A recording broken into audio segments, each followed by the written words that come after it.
For Republicans, it is the #1 question. Who will be Donald Trump's #2? You know, it wasn't that long ago this outsider told me he would need an insider. I would say that it would be better for me to choose somebody that's very political that can help us out politically, because I've got a lot of other qualities, and I'm very political also. But so I don't think we need two guys like me. Okay, so you need someone who is steeped in office. I think in my case, right. I think in my case, I'm better with a very political person. So I think I would keep it that way. All right, that was back in New Hampshire when it didn't look like we'd see this day. Now we are. Welcome, everybody. I'm Neil Cavuto. And does the chairman need someone who knows how to work the board? The non-politician who railed against the system in search of a savvy politician who knows the system. To Charles Payne, Jerry Willis, Charlie Asprino, along with Ben Stein, Julie Regency, Dagan McDowell, as you've just seen, continue to do a great job sub-hosting on Bulls and Bears. Adam Lashinsky will be back next week after he gets over the fact that Donald Trump clinched the nomination this week. All right, to Charles, you need an insider. You need an insider. That's what everyone said. Yeah, and this week, what did we see? We saw a whole bunch of GOP governors jumping on the Trump bandwagon, but those insiders, those Washington, D.C.ers, I mean, they are very, very, very resistant. Listen, Donald Trump is an overwhelming force of personality. You would think the VP doesn't matter. It's the establishment D.C. part of it. You know, I think it was Lindsey Graham or one of these guys said it'd take him 100 days. No, Kasich, 100 days to find a bathroom.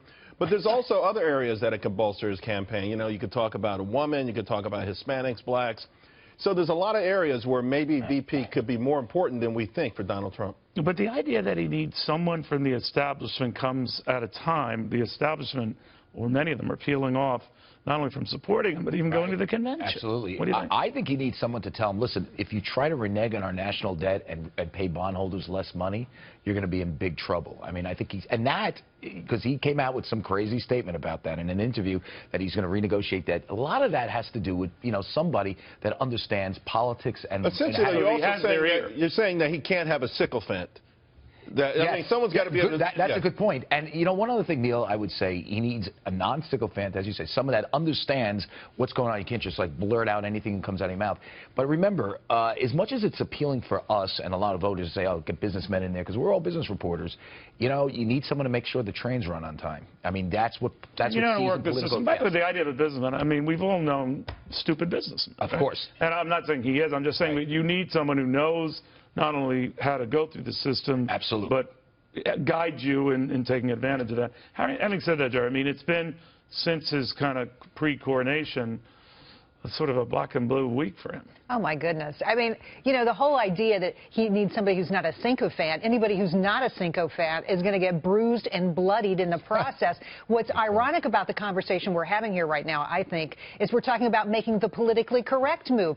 Bring in a woman, bring in a Latino, bring in an African-American. That is precisely what he has campaigned against. Yeah, but I have nothing against sycophants. I like to be surrounded by them myself. Doesn't work. But Ben Stein, what do you think the idea that he has got to reach out to a crowd that is very leery of him? Now, you were saying something very interesting on Fox Business when you were saying that maybe it's incumbent on him, beyond just his VP choice, to sort of work at getting them back by being conciliatory. I've never heard of anyone who got in trouble by being too humble. I've never heard of anyone who got in trouble by getting in touch with people who knew how to get things done. Government is not a business. Right. Just the mention of the thing that Gaspo just said about reneging and paying less on the government bonds is such a stunningly terrible idea. Somebody should have stopped him from even uttering those words. It's just crazy. And by the way, he's done that with his bondholders for his casinos and other enterprises. So it's a shocking thing that he would even allow those words to leave his lips. He's got to have somebody who knows how government works. It's a huge, complicated piece of apparatus with millions of employees. It's very, very important they follow the law. He cannot declare part of the government bankrupt and stiff the bondholders. He can't even think of things like that. Could you imagine if he said that when he was president? I can't even imagine. I would think it would be grounds for impeachment. Julie, you know, Ronald Reagan went to George Bush Sr. to do that because George Bush had a long and steep history in Washington. You could even argue John Kennedy, as a young senator, chose Lyndon Johnson as an established long-term, you know, Senate leader to help with that process. If that is the case, you need someone who has some familiarity with this. Where does he look? Well, first, let me say how thrilled I am to be on your show. What a wonderful anchor I think you are, since you want to be surrounded by sycophants. I just want to let you know I'm here for you anytime. By the way, listen to everyone here. Hello. You know, I'm just showing everybody else the way to do it right. We kiss the ring every day.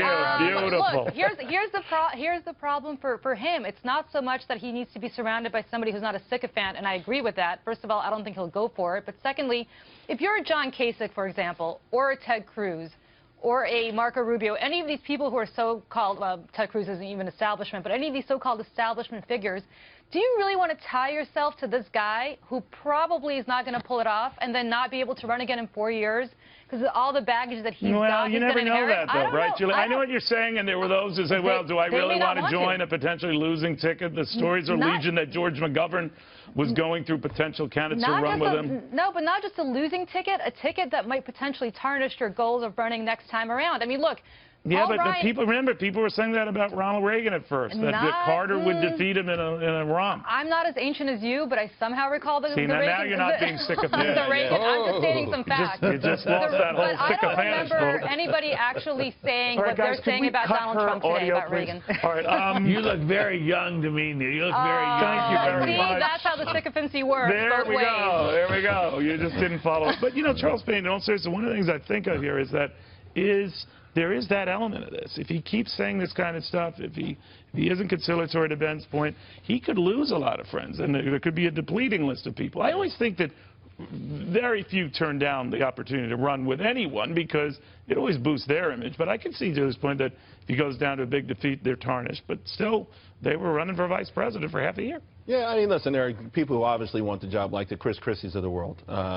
But he's going to be out of it, James. That's right. So, but having said that, think about the trouble that the Donald Trump had with the whole process. In other words, with the delegates and how Cruz kept winning all of these delegates on the weekends. There's certain arcane nuances to this game, if you will, that you know you got to play. You can't rewrite them once you get there, and you got to learn how to play the game. And listen, that's President Obama had Joe Biden and old-handed this stuff. Someone who took the train to D.C. Cheney, right? These guys. And by the way, sometimes no matter who their number two is, I mean, Jimmy Carter famously, in his discussions with Tip O'Neill, said, he had no idea the system worked. And Tip O'Neill and Jim Wright and these guys said, this is how it works. Right. And he was totally clueless. Definitely, yeah. But here's the problem I think Donald has, and let's talk about McGovern a little bit. And it's the point Julie made. I'm not that ancient to remember everything about McGovern, although I did remember more ancient than she is. I do. Okay, but let me make this point. I don't think McGovern said as many toxic things when he was running. He was far left, don't get me wrong. And then he had a very distinguished business career after that. But he didn't say as many toxic things as Donald has said now and in the past. I mean, listen. There's not as many toxic personal things. Right. But remember Donald. That hurts. That does come back. Neil, last week Donald implied that Ted Cruz's old man was part of the JFK assassination. Well, can you prove that he wasn't? Can you prove that I wasn't? What year was that, by the way? I forgot what year. I think when he linked him to John Wilkes Booth, I said, wait a minute. All right. So, Jerry, bottom line here is that, you know, there's some fence building in order here. Here's where I fault many in the Republican establishment left of a better term. They're not even giving him a chance. They're already saying, not going, not endorsing, I'm skipping out. I mean, that to me feeds Donald Trump's argument that, you know, these guys are ridiculous. And I'm an outsider, and I'm carrying your water, and these guys don't know what you want, and I'm your man. It all feeds his narrative. At the end of the day, the Republican Party needs to guide him and handhold him and show him the way. Or it's going to be President Hillary Rodham Clinton. So by that definition, Julie, then Hillary should put Bernie on the ticket, right? Well, no, Bernie. She doesn't need to put Bernie on the ticket. But listen, I mean, you just made a very good point, which is have a guy, as always, you have a guy who just said that the full faith and credit of the United States that's written on every single dollar bill is no longer something that he takes very seriously when he wants to renegotiate all these bonds. I mean, if you're Paul Ryan, you've spent your entire career trying, for example, to be a fiscal conservative, somebody who actually knows something about the economy, or so he claims. Being on a ticket with somebody like Mitt Romney, that's not toxic to your future aspirations. Being on a ticket with somebody like Donald Trump, you're done. You own all of that if you run with him. So how does the establishment get on board with But somebody Paul like that? Ryan, though, also has a chance to be heroic here to a degree, and that's why Donald Trump is meeting with him next week. And I wouldn't be surprised if we get an endorsement before the week is over, and they work together. The endorsement should have been immediate. Yeah. But not, they're the ones who look childish. Well, and believe me, Donald Trump avoids this show. They do, but I got to tell you, I mean, Right. you know, Paul Ryan, as the point has been made here, he's dealing with a lot of things, including the fact that he ultimately wants to run for president, too. No, he's sounding like any one of my great aunts who never forgot a slight from 1952. It's time to move on. All right, we're going to come back here.